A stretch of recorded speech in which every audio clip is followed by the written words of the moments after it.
Oh man, I hope there's no more bugs in my blankets with me tonight.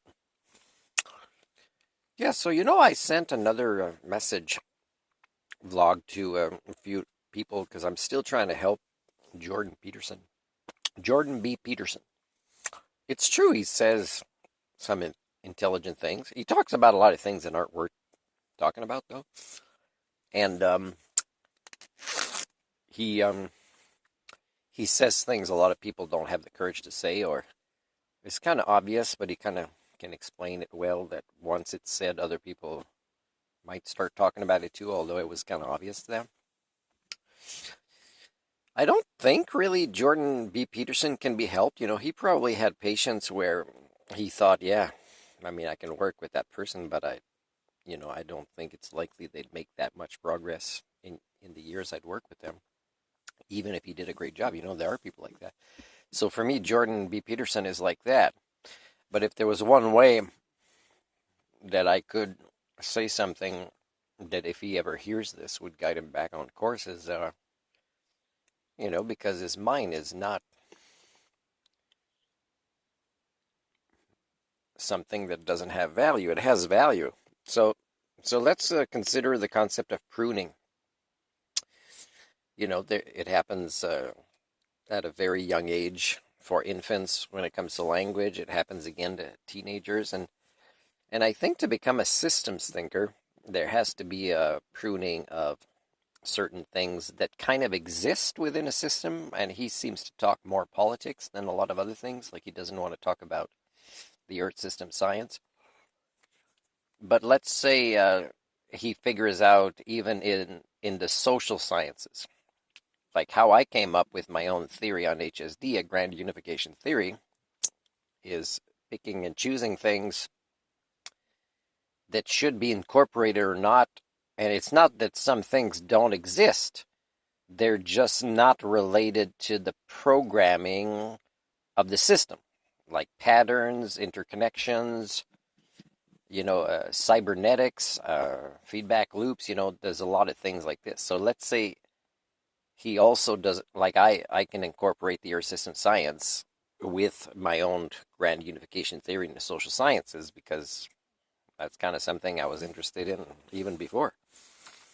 So, but for him, it would have to be that a lot of things he talks about that are not specifically related to getting the big picture because he doesn't have the big picture.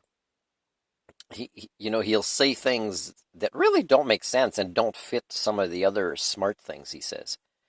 So my opinion is Jordan B. Peterson is start writing down subject you talk about and start seeing if it has ways to fit into a system that you want to talk about, whether it's specifically politics.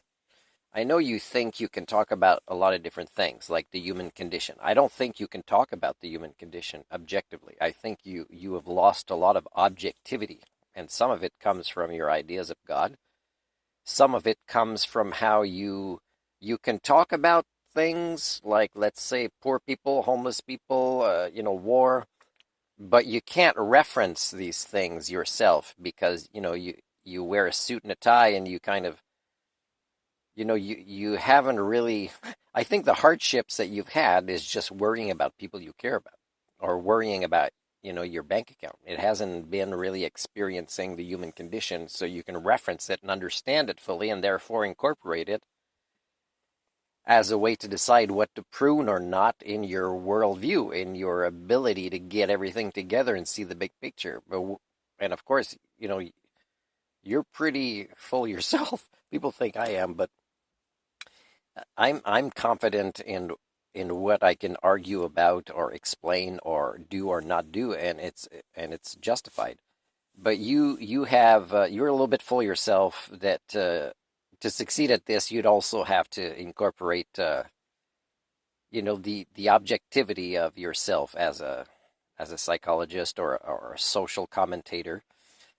You're grounded with some very specific beliefs about life and what you deserve, and you still don't realize that if everybody uh, if you believed everybody deserved this, then the problems that you talk about would increase, right? You have to realize that you probably want more for you and your family through your insecurities of the hardships you went through. They weren't even that hard compared to most people that suffer, in the ways that exists in the world and is going to get worse. Is you can't incorporate this. You can't understand what that's like, and you pursue your own wealth too much. And what gives you a sense of security is the financial paradigms. And because of that and other things about you've disconnected from the common man too much, you've disconnected from the human condition as it is generally devolving right now. And your bits and pieces of wisdom are very far from a grand unification theory that can be applied in most situations, and yet you send a lot of messages out there that is generalized, and it can be generalized, but I mean it's not as big a group as you think it is would behave in these ways, and there's a lot of things in the social sciences that aren't even accurate anymore when they used to be. Like I talked about this in previous vlogs, the bell curve. The bell curve is not something we're so disconnected up here, and we're so incongruent. There's so much cognitive dissonance, including the one that you have, is that we can't really be measured effectively and understood until a grand unification theory objectively defines the human condition like mine does, and what's caused it to devolve. So until you make progress, and you might actually end up with something if you make progress that resembles what I'm talking about, but I don't think you'd be able to define your own role in it, because you've actually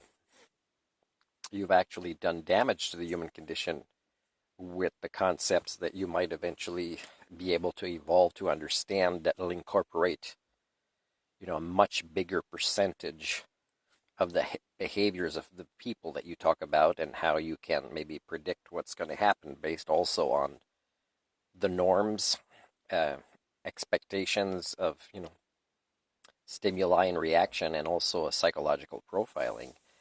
I mean, I think you should not necessarily go silent if you're working on this. If you don't realize there's a lot you have to work on, then yes, I think somebody should freaking say, hey, somebody you care about, say, we're doing an intervention, and you have to take care of yourself for a bit, and in that time, you can keep thinking about things. Just don't blurt it out there, so that when you come back, you'd be better. But you can stay in the public domain of public speaking if you want, but you have to incorporate, in my opinion, a lot of pruning of BS that you say that is incorporated with the wisdom, because it really shows you don't really have the big picture of things. And in that way, you are just like everybody else that you criticize, like Trudeau and others. You're really, without the big picture, you're really just participating in being part of the problem, except with a very strong voice and a very strong reputation, and therefore probably more harmful to the human condition than Trudeau is.